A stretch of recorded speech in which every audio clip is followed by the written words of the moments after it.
이게 그냥 정확히 보면서 이거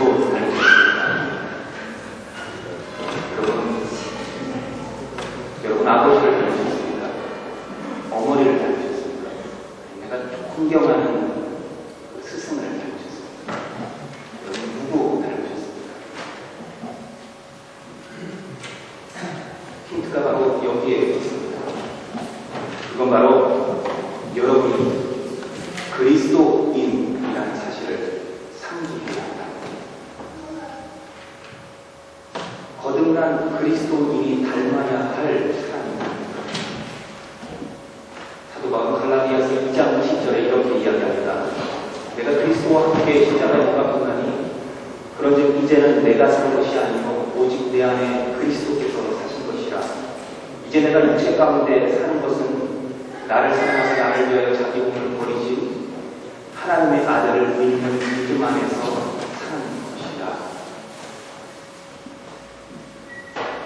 바로 하나님의 아들 예수 그리스도를 닮아야 한다.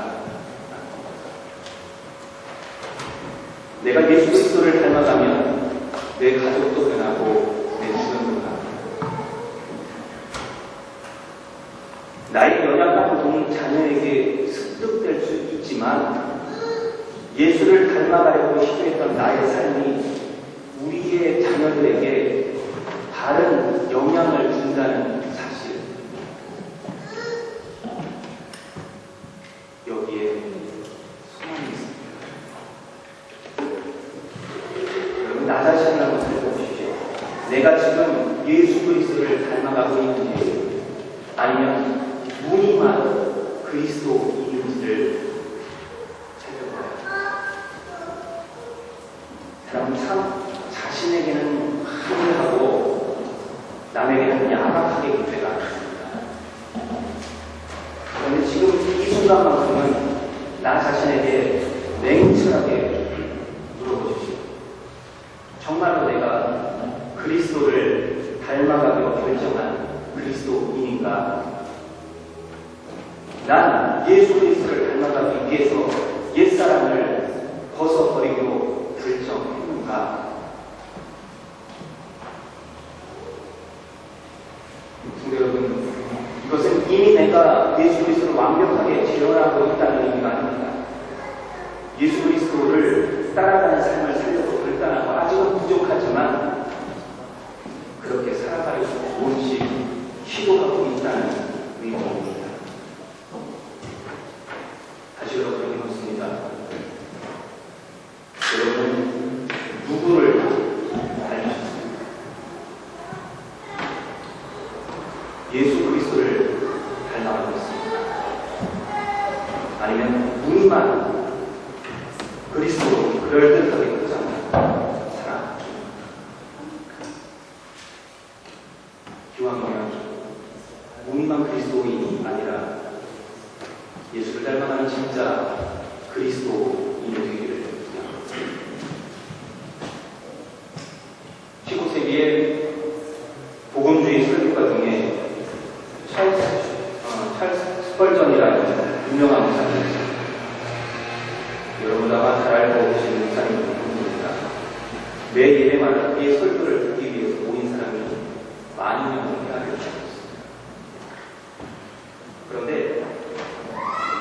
그는 A형이었습니다. 담배를 너무나 사랑합니다. 담배 없이 못 살았습니다.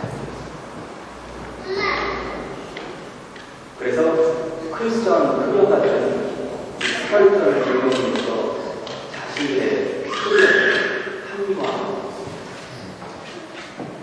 그러나 어느 날 스펄전이 가게 앞에 지나가다가 아주 충격적인 광고를 보게 되었습니다. 바로 그 가게 유리창에 스펄전의 담배라는 문구와 함께 담배를 광고하고 있는 문구였습니다. 사람들은 스펄전이 주님을 전하는 사랑인 것에 주목한 것이 아니라 목사가 담배를 피운다라는 사실을 기억했습니다. 그 광고를 보이며 이 스펄전은 자신의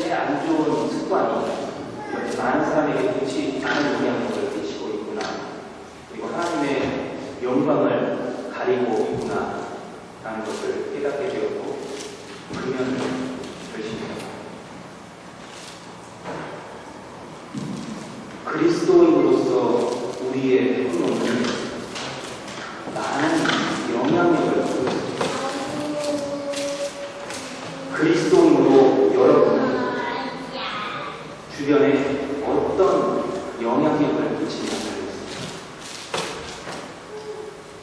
사랑하는 성도 여러분, 예수 그리스도를 담기 위한 시도가 우리에게 절실히 필요합니다. 인간 여러분은 완벽할 수 없습니다.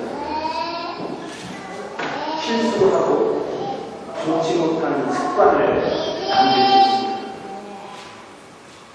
그런데 거기에 예수를 담기로 결정했고 그런 삶을 살기 위해서 부단히 노력하고 있다면 상황은 180도 바뀝니다.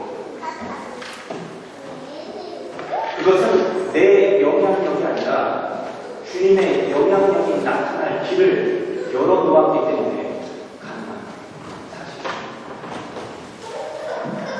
우리의 자녀가 그리고 우리의 후세대가 나의 연약한 모습으로 인해 영향을 받을 수도 있지만 내가 예수를 담기로 결정하고 살아간다면 그 커다란 예수의 영향력이 그들을 이끌어 갈 것이다 라는 믿음이 우리에게 힘이다.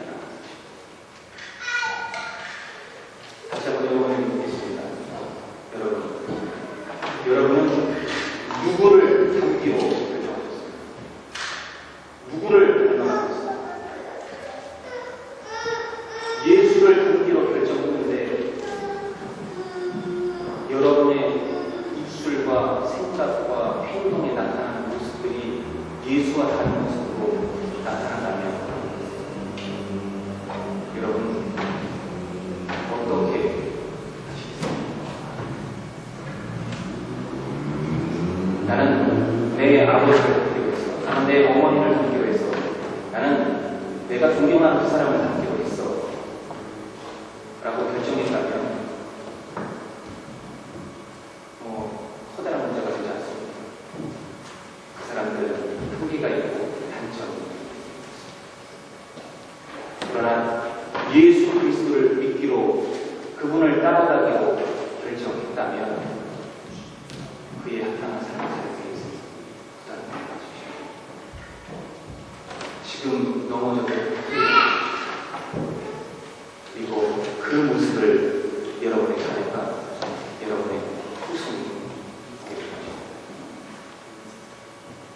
내 영향력이 아니라 내 속에 나타나는 예수 그리스도의 영향력을 통해 우리 가정에 내가 속해 있는 공동체에 바른 영향력을 드러나게 될 것입니다.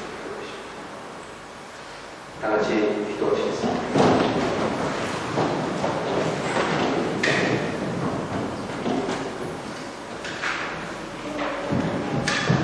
하나님, 우리의 삶 가운데 예수 그리스도를 닮아가기로 결정하고 부단히 노력하며 살아가게 하여 주시옵소서.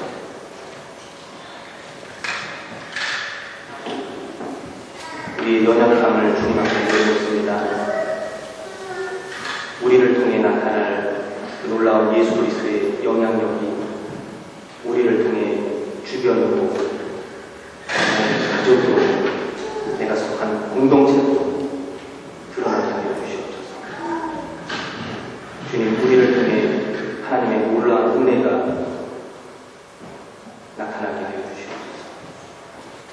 다른 사람이 아닌 나를 통해서 나타나게 하여 주시옵소서. 예수 그리스도를 믿는 나를 통해서 그리스도인으로 살아가는 우리 각자의 모습을 통해서 나타나게 하여 주시옵소서. 주의 은혜에 감사드립니다. 예수 그리스도의 이름으로 기도드립니다. 한 주간 자신의 마음을 지키며 지내셨습니다. 다른 사람이 상처를 주려고 의도적으로 시비를 걸어도 상처받지 말아야 하는데 일어나지도 않았는데 마음을 숨으로 인해서 힘겨워 하는 일이 사실은 합니다. 우리가 지켜야 할 것은 주변 상황의 변화가 아니라 내 스스로의 마음입니다. 우리 앞뒤 옆에 있는 성도들과 같이 인사 나누겠습니다. 하나님이 당신을 사랑하십니다. 마음을 지키며 살아가시길 바랍니다.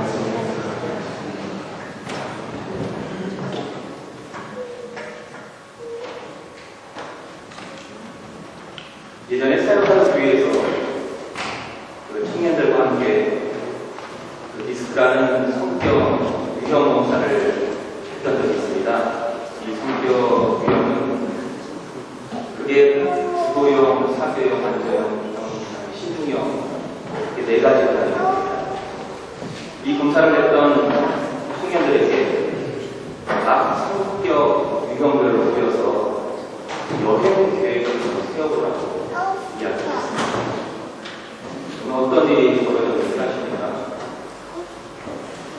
주도적인 성격 유형을 가진 그 청년들이 모인 곳에서는 여행 계획을 제대로 세워보지 못하고 각자 터져서 여행을 가는 것으로 결론을 내렸습니다. 이유는 너무 자신의 주장이 강하다 보니까 다른 사람의 의견을 좀처럼 수용하지 못해서 나온 결과였습니다. 사별적인 유형의 사람들은 말도 많고 분위기도 가장 좋았습니다. 그런데 그 결과물은 전혀 현실 가능성이 없는 즉흥적이고 포함된 내용들로 가득 차 있었습니다.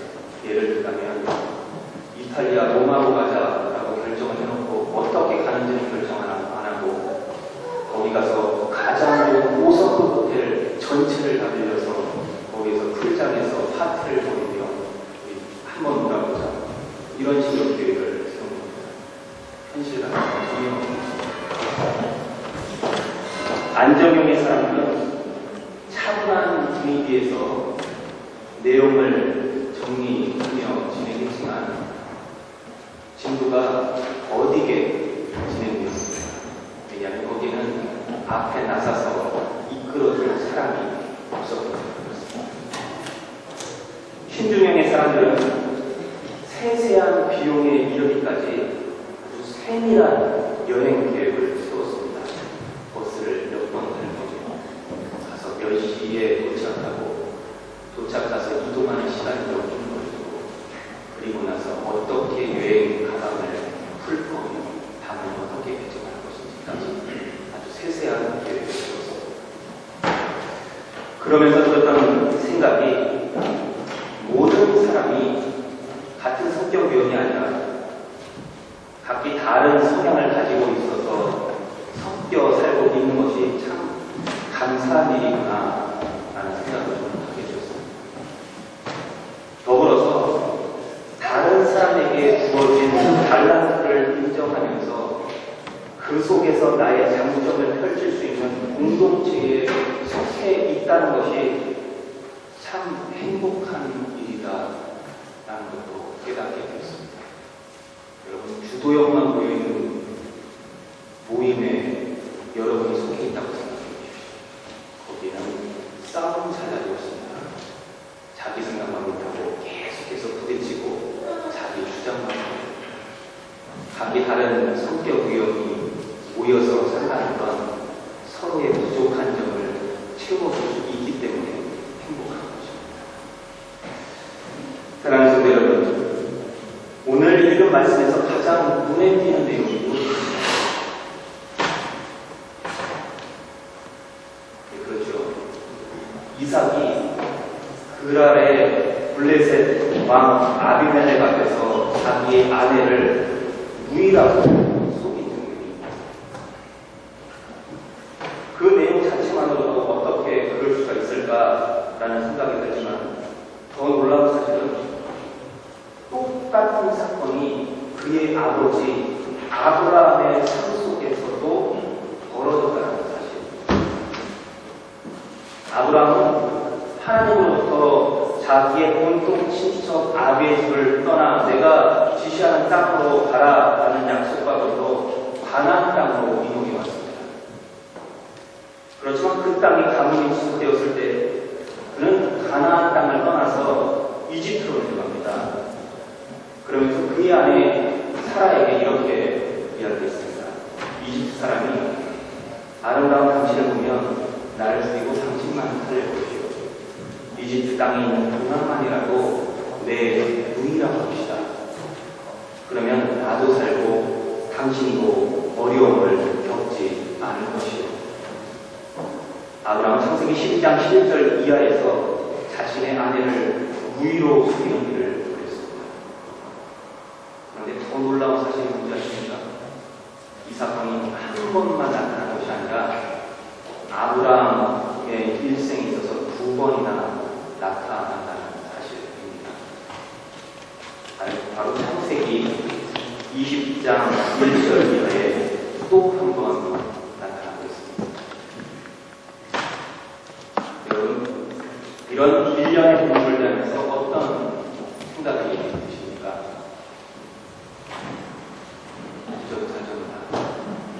그 얘기에 들어갑니다. 이런 생각을 하고 계십니까?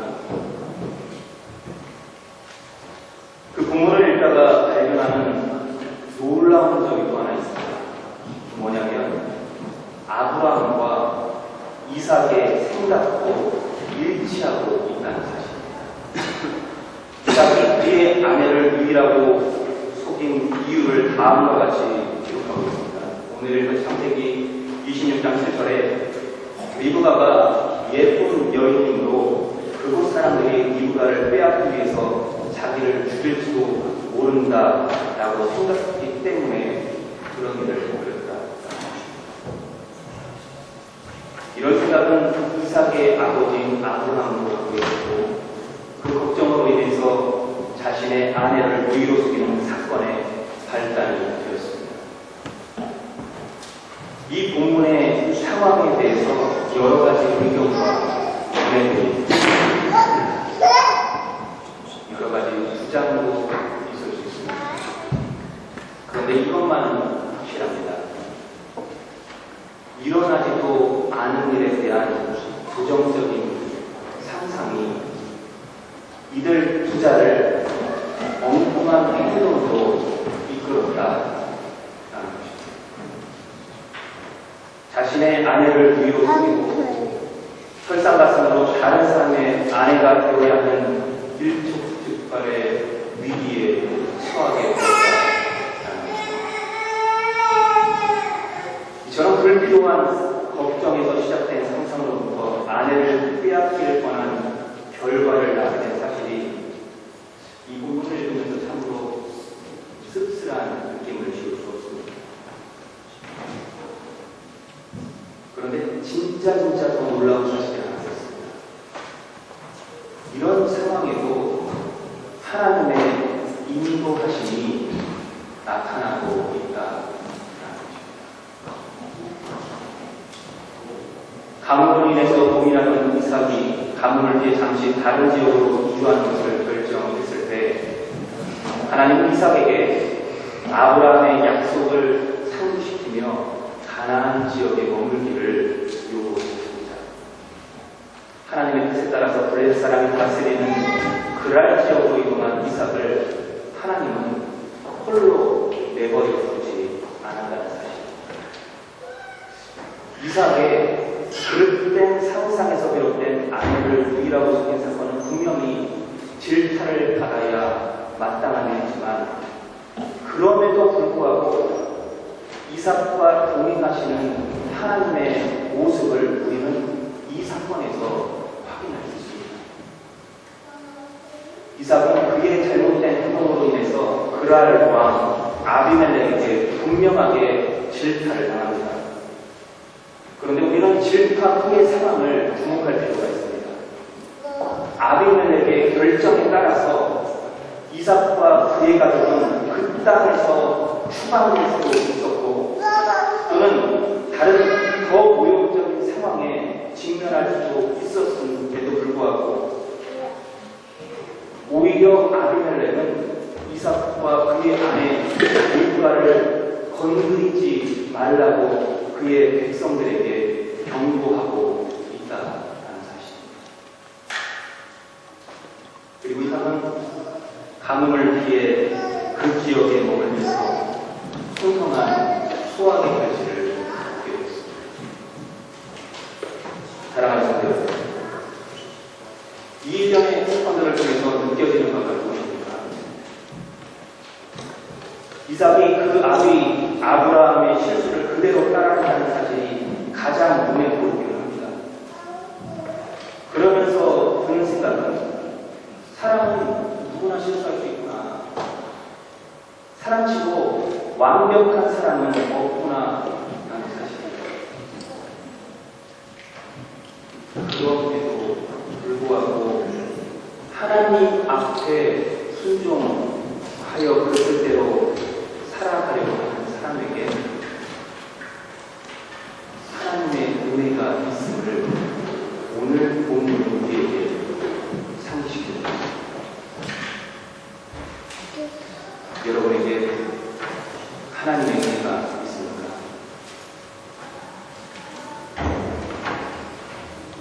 성도 여러분, 여러분의 자녀가 여러분을 닮기를 원하는 부분이 있으십니까?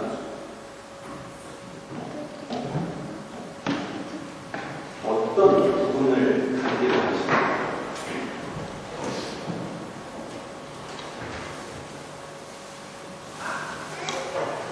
참지 못하는, 죄송합니다. 제가 말을 조금만 격하게 쓰겠습니다. 지랄 같은 성격을 담기 원하십니까? 어떤 사람도 자신의 자녀가 닮지 않았으면 좋겠다라고 생각하는 단점을 따라하는 것을 좋아할 필요는 없습니다. 나의 타고난 점, 좋은 점만을 닮아가기를 원하는 것이 일반적인 부모의 마음입니다. 그래서 의도적으로라도 자녀들에게 좋은 것을 보여주고 가르쳐주려고 합니다. 그런데 여러분 이런 경험을 해보신 적은 있으실 겁니다. 가르쳐주지도 않았는데 자녀들이 부모를 그대로 따라하는 모습입니다. 가르쳐주지도 않았는데 사람들이 많은 곳에 가면 어색해하지 않고 항상 봐왔던 사람인 양 편하게 대하는 자녀들을 보는 경우가 있습니다. 그럴 때 어떻습니까? 기분이 큰 것이죠. 가르쳐주지도 않았는데 한치의 인색함도 없이 집에 있는 모든 걸 다 꺼내다가 끊임없이 퍼다가는 자녀도 있습니다. 어떻습니까? 기분이 좋긴 좋은데 또 뭔가 좀 허전하고 불안한 생각도 좀 들리고. 이와는 반대로 가르쳐주지도 않았는데 사람들을 보면 인사를하며 숨어서 얼굴을 내미는 것조차 어려워하는 아이들이 있습니다. 이럴 땐 이 아이가 앞으로 어떻게 사회생활을 할 수 있을까 걱정스럽습니다. 가르쳐주지도 않았는데 여러분의 자녀가 야, 너 그거 하지 마. 그러면 혼난다. 뭐 이런 등등 말을 거침없이 떠다니면서 이야기를 하고 있습니다. 그러나 가서 입에 담긴 거북한 말을 하는 모습을 볼 경우도 있습니다. 이럴 때 참 답답하고 당황스럽습니다. 이런 돌발 상황들을 마주했을 때 여러분이 하는 건 어떻습니까? 좋은 모습은 별로 신경 쓰지 않아도 상관이 없습니다. 그게 어렸을 때보다 뿌듯해 하는 주관입니다. 문제는 생각지도 못한 부정적인 돌발 상황을 맞닥뜨렸을 때입니다. 부모와는 의도와는 다른 상황, 당황스러운 모습들을 본 아이들을 보면서 부모들은 흔적으로 이런 말을 많이 씁니다. 얘가 누구한테 배워서 이러니? 얘가 왜 안 하는 짓을 해?